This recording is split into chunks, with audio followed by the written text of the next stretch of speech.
तो 6 और 7 मई 2025 की दरमियानी रात को भारत ने पाकिस्तान पीओके, जो पाकिस्तान पंजाब राज्य है, पाकिस्तान के अवैध कब्जे वाला कश्मीर है, वहां के कई ठिकानों पर, 9 ठिकानों पर हमले किए थे, टेररिस्ट कैंप पर। यहां पर एक बात मैं स्पष्ट करना चाहता हूं कि कोई भी सिविलियन वहां पर हताहत नहीं हुआ था।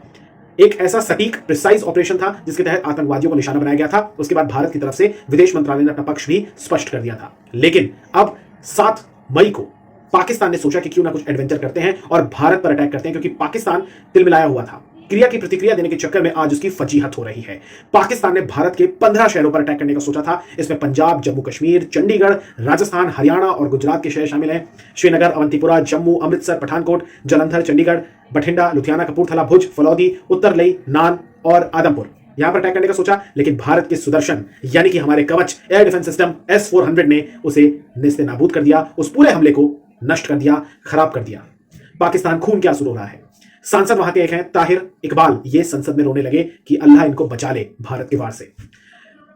इसके अलावा यहां पर मैं आपको बताना चाहूंगा कि फिर भारत ने भी प्रतिक्रिया दी, क्योंकि पाकिस्तान ने एक बार हमला करने का सोचा, इस फिराक में था, लेकिन भारत ने जो हमला किया वो कारगर साबित हुआ। कहते हैं ना कि टू द पॉइंट गया, टू द टारगेट गया, हिट किया और पाकिस्तान में भारी नुकसान हुआ है।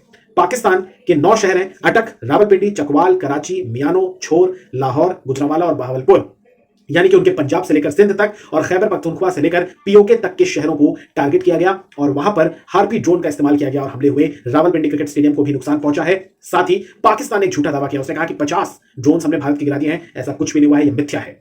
पाकिस्तान ने एक और दावा किया, आरोप लगाया कि भारत ने नीलम झेलम हाइड्रो पावर प्रोजेक्ट को भी निशाना बनाया। ऐसा कुछ नहीं हुआ है।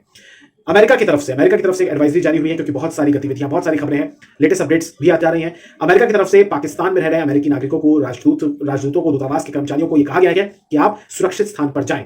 लाहौर और कराची का जो एयरपोर्ट है उसे भी बंद कर दिया गया है सुबह तक के लिए।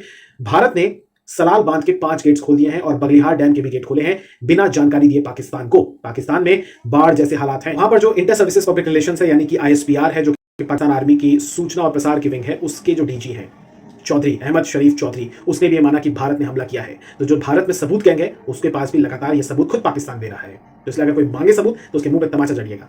फिलहाल ये कुछ अपडेट्स हैं और भारत की तरफ से भी कंपनीज, जो हमारी सैन्य टुकड़ियां हैं, वो मूव कर रही हैं बॉर्डर की तरफ और लगातार अब हालात जंग की तरफ जा रहे हैं। ऑब्वियसली जब भारत के नागरिकों को पाकिस्तान की तरफ से मारा गया पुंछ में, हालांकि पुंछ का जिक्र करना जरूरी है, पाकिस्तान सीज फायर का उल्लंघन लगातार बीते कई दिनों से कर रहा है। 2 हफ्ते से ज्यादा समय हो चुका है। पाकिस्तान की गोलाबारी में उसमें हमारी गति को प्राप्त हुए हैं, कई नागरिकों की भी मृत्यु हुई है, कई घायल भी, उनका इलाज चल रहा है पुंछ में। विशेष रूप से मैं प्रार्थना करता हूं ईश्वर से कि वो जल्दी स्वस्थ हो, लेकिन पाकिस्तान को करारा जवाब मिलेगा और पाकिस्तान का ये फुल एंड फाइनल इलाज होना चाहिए, क्योंकि ये वो जहर है, ये वो सांप है जो बाद में फिर से डसने